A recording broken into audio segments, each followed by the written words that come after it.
ওয়ালিদিহি ওয়া ওয়ালাদিহি ওয়ান নাসি আজমাইন। সম্মানিত মুসল্লি ইকরাম, সম্মানিত এলাকাবাসী, মুহিব্বিন ইকরাম, যুবক বন্ধুরা, অত্র এলাকার যারা আসছেন, মুরব্বী এবং যুবক যারা আসছেন, মেহেরবানি করে তাদেরকে মসজিদের ভিতরে আসার সুযোগ করে দেন। মসজিদের ভিতরে সুযোগ করে দেন। হ্যাঁ, এই এলাকার যারা আছেন, মেহেরবানি করে তাদেরকে মসজিদে আসার সুযোগ করে দেন। এলাকা যারা আসছেন, যুবক এবং মুরব্বী যারা আসছেন, তারা মসজিদের ভিতরে তারা চলে আসেন, এবং নতুন যারা আসছেন তারা মসজিদের ভিতরে চলে আসেন। আর যারা দূর থেকে আসছেন তারা একটু বারান্দা থাকেন। এলাকাবাসী যারা আছেন তাদেরকে মসজিদের ভিতরে আসার সুযোগ দেন, এবং যুবক যারা আসছেন তাদেরকে মসজিদের ভিতরে আসেন। এলাকার যারা আছেন মসজিদের ভিতরে চলে আসেন। মহান মাবুদের দরবারে শুকরিয়া আদায় করি, আলহামদুলিল্লাহ। মসজিদের ভিতরে জায়গা আছে। এলাকা যারা আছেন, এই গ্রামবাসী, আপনারা মসজিদের ভিতরে চলে আসেন। জায়গা আছে, মসজিদের ভিতরে আছেন। হ্যাঁ,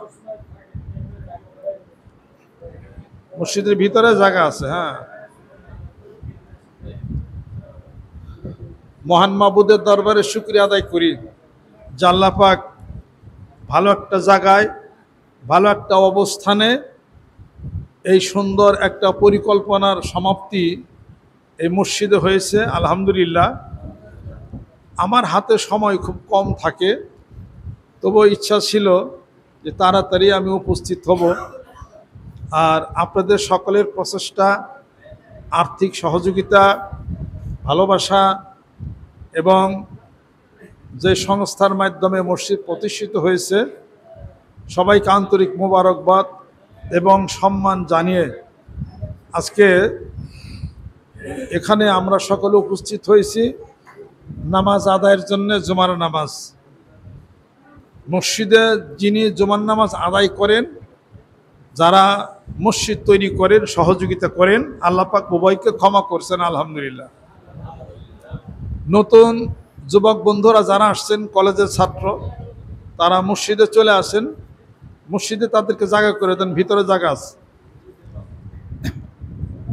সাদাত, বিপ্লব, নতুন যারা আসছে কলেজের ছাত্র, ওনাদেরকে ভিতরে দেন এখানে। হ্যাঁ, কোরআনুল কারীমের মধ্যে আল্লাহ পাক ঘোষণা করেন, ওয়াযাক্কির ফাইন্নায যিকরা তানফাউল মুমিনিন। সুবহানাল্লাহ।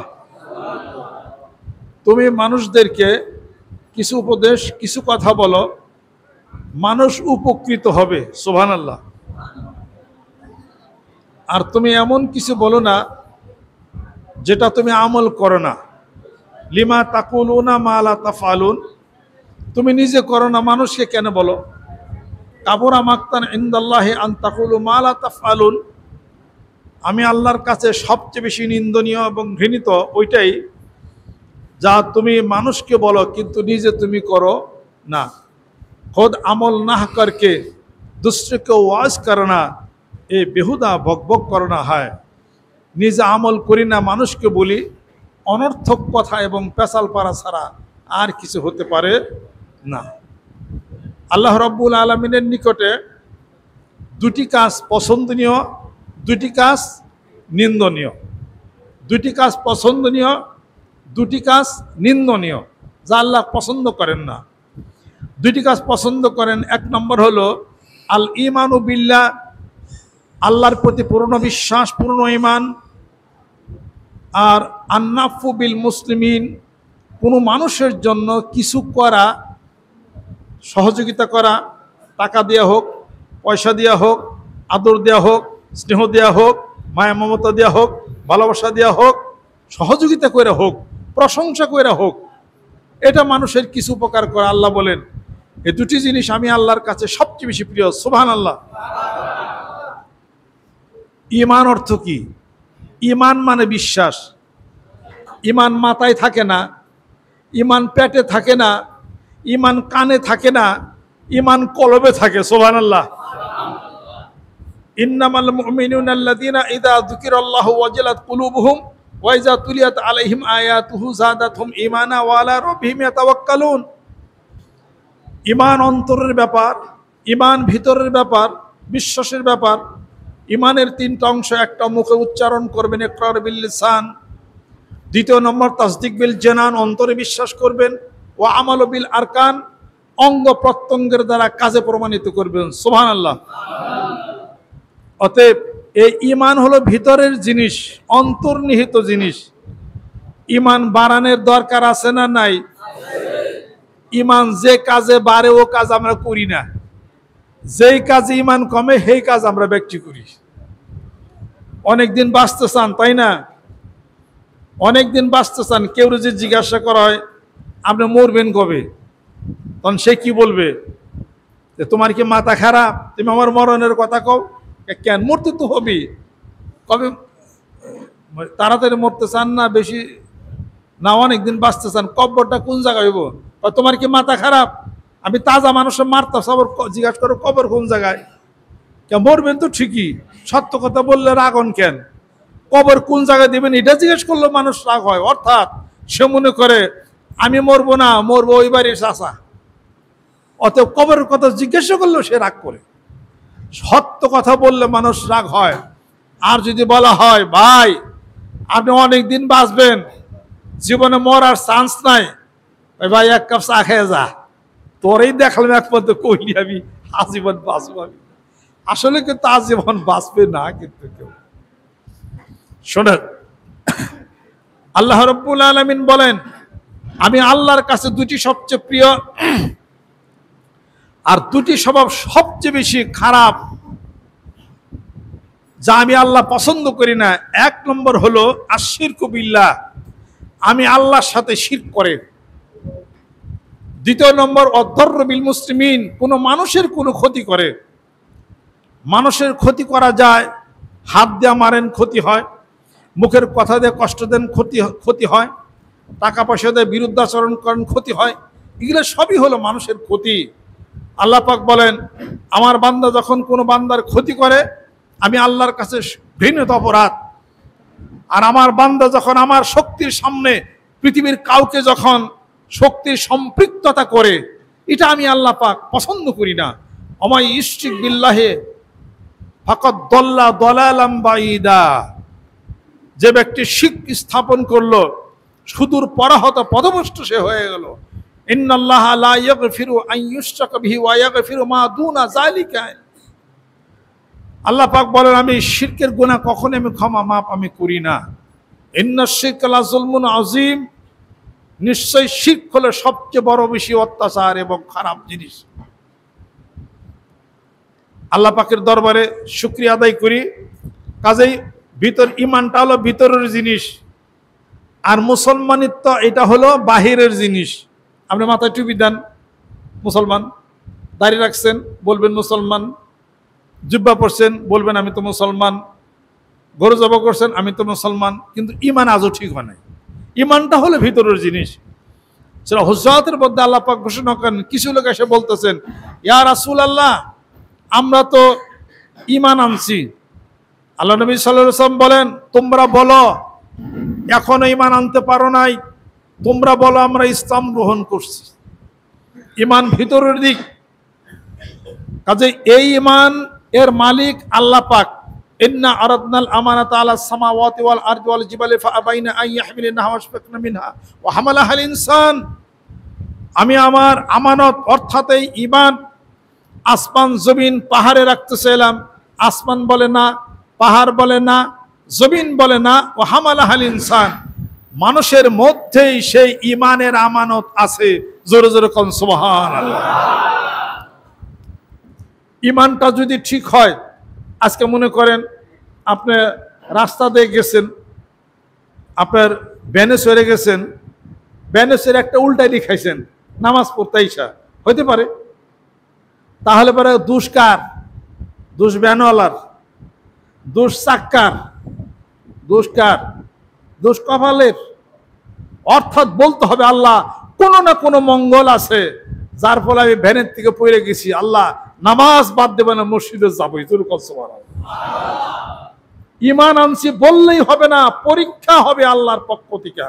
আহাসিবান নাসু আন ইউতরাকু আন ইয়াকুলু আমান্না ওয়া হুম লা ইফতানুন। সূরা আনকাবুতের মধ্যে আল্লাহ পাক বলেন, মানুষ বলে ঈমান আনছি বললেই হবে না। আল্লাহ পাক বলেন, কোনো না কোনো পরীক্ষার মধ্যে তোমাকে ফালাইয়া দেব, ঈমানের পরীক্ষা হবে। বিয়ে পাস যদি পৃথিবীর বুকে কেউ করে, তাহলে পরে বিয়ে পাস করি বললেই হবে না, তার জীবনে আমি কিছু পরীক্ষার মধ্যে ফেলে দেব। বিয়ে পাস করলে দাবি করলেই হবে না, তাকে পরীক্ষার হলে উপস্থিত হতে হবে। এমএ পাশের দাবি করলেই হবে না, পরীক্ষার হলে উপস্থিত হতে হবে। জোরগণ ঠিক কিনা? ঈমান আনার দাবি করলে হবে না। আহাসিবান নাসু আন ইউতরাকু আন ইয়াকুলু আমান্না ওয়া হুম লা ইফতানুন। ঈমান আনছো বললেই হবে না, ঈমানের দাবি করলেই হবে না, আমি আল্লাহর পক্ষ থেকে পরীক্ষার মধ্যে তোমাকে আসতে হবে। পরীক্ষা আল্লাহ পাক করবেন। এই এরকম করে কি পরীক্ষা আল্লাহ পাক করবেন?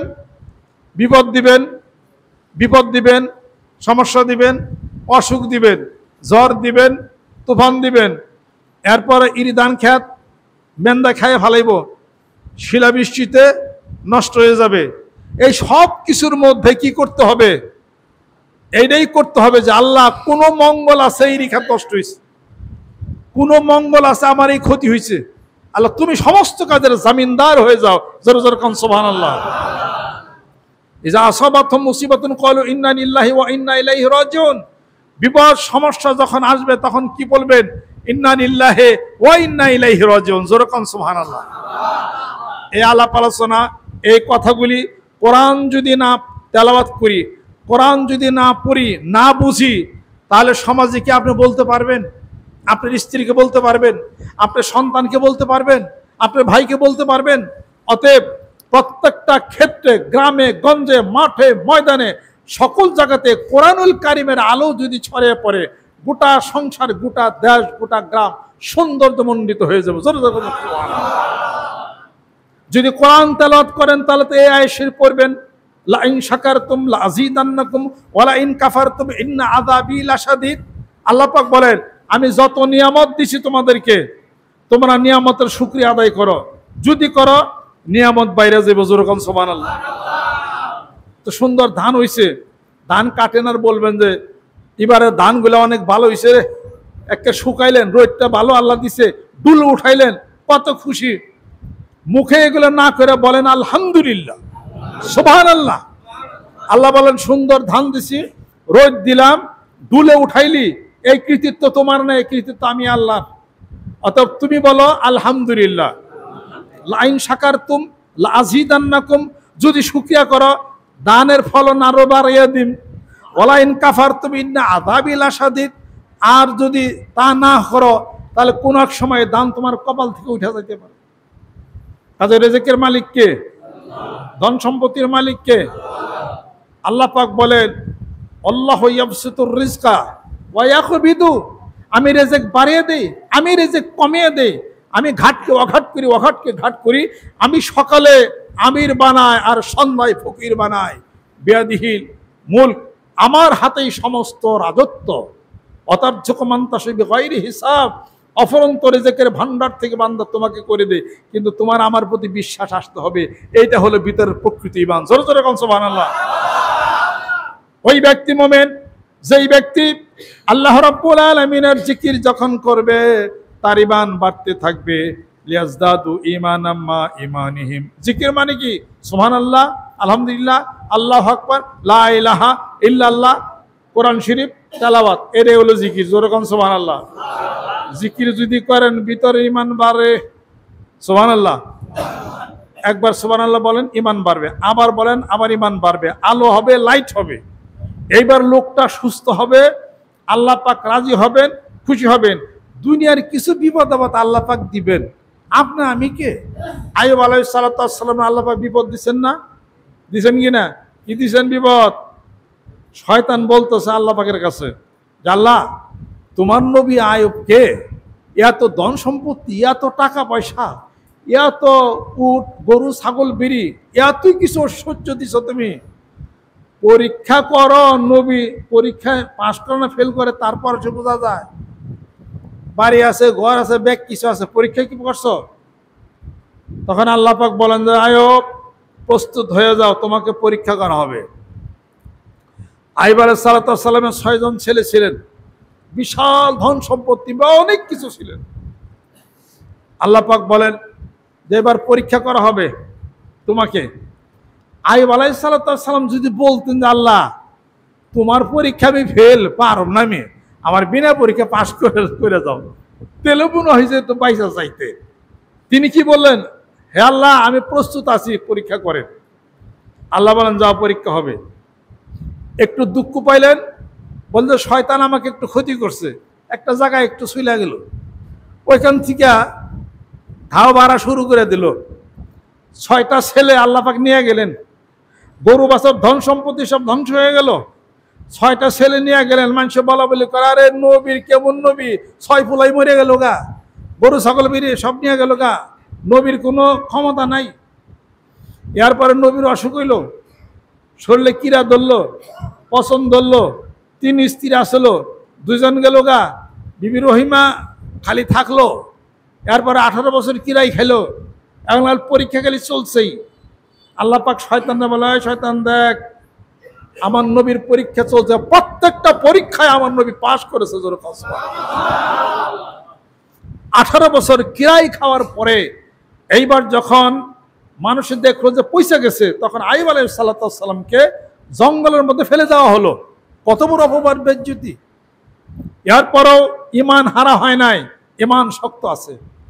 আপনার আমার যদি রিক্সা হারিয়ে যায়, পুকুরের মাছ মরে যায়, ক্ষেতের ধান নষ্ট হয়ে যায়, অনেকে নামাজ পড়া হয়তো বাদ দিন, যে আল্লাহর নামাজ পড়ে কোনো লাভ নাই।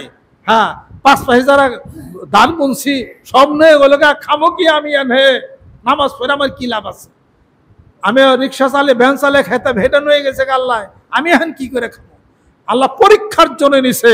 নামাজ বাদ দিও না, জিকির বাদ দিও না, আল্লাহর প্রতি ভরসা হারাও না। তোমার একটা রিক্সা যে আল্লাহ নিতে পারেন, 10টা দিতে পারেন। যেরকম সুবহানাল্লাহ।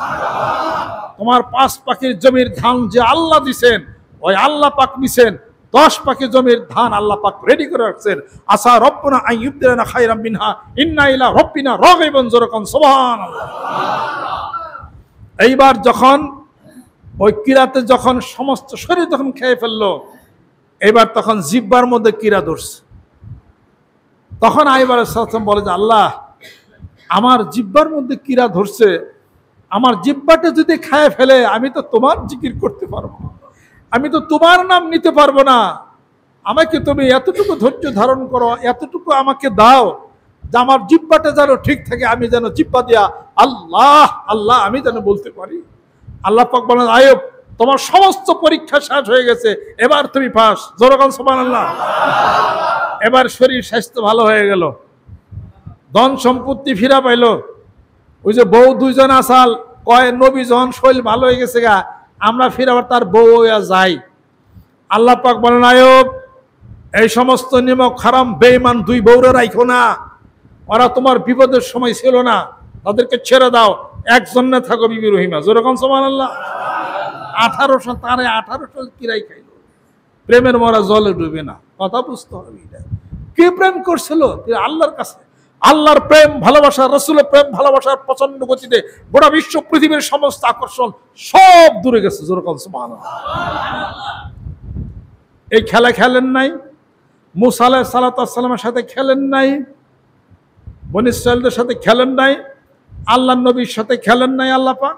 এখন প্রত্যেকটা নবী রাসূল যারা দেখেন তাদের প্রত্যেকটার জীবনে বিশাল বিশাল এক পরীক্ষা ছিল, যেই পরীক্ষায় তারা উত্তীর্ণ হয়েছে।